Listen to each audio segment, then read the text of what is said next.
members of the NYPD to suicide this year. And that's such an alarming number in such a short amount of time. It now has our nation's largest police department looking for solutions. You know, a lot of psychologists and psychiatrists talk about a contagion of suicide, that when one happens, others who've been thinking about this for a long time may come forward and take their own lives. So that's why we need to talk about it.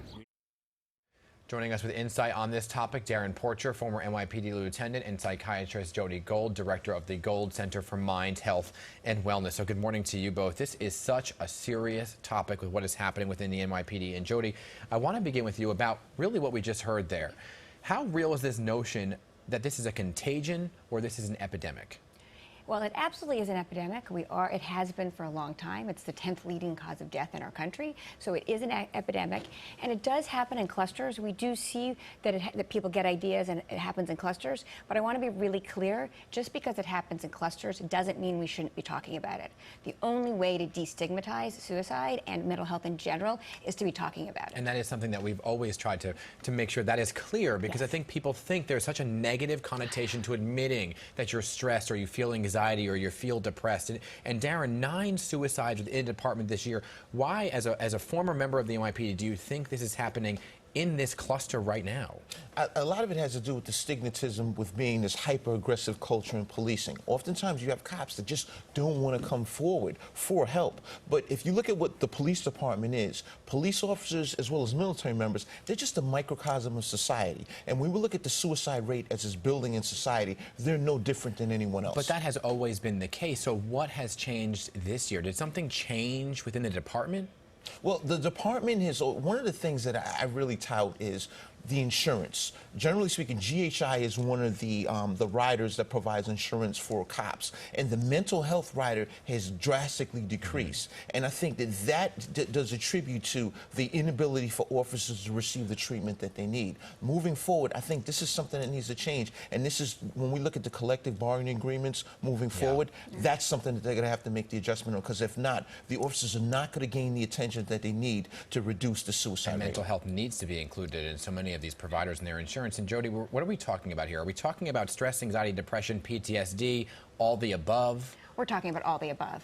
2/3 of people that do kill themselves are depressed, but I think when we're talking in general, people that are anxious, people that are depressed, people that have PTSD are at risk for suicide, and certainly people in the police department. So when you look at somebody who you know, a loved one, spouse, family member, neighbor, friend who is a police officer, are there telltale signs you can look for in a person that might say, okay, I need to call somebody to get that person help?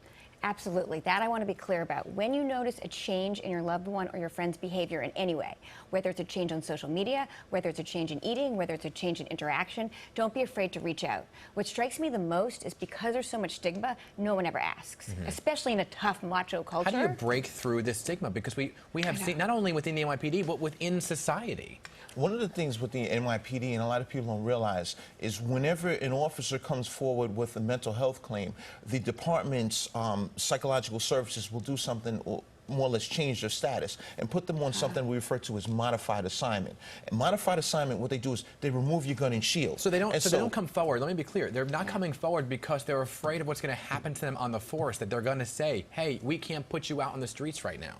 It's a combination of that and the stigmatism. But what happens is when you change an officer's duty status, oftentimes that officer is now removed from what they're doing on a day-to-day. So it can impact on their overtime or just based on the comforts of working in a particular location. So it goes back to any change in anyone's life, in many instances, can be problematic or uncomfortable, to say the least. But we need to come to a more plausible alternative as opposed to what's in place now.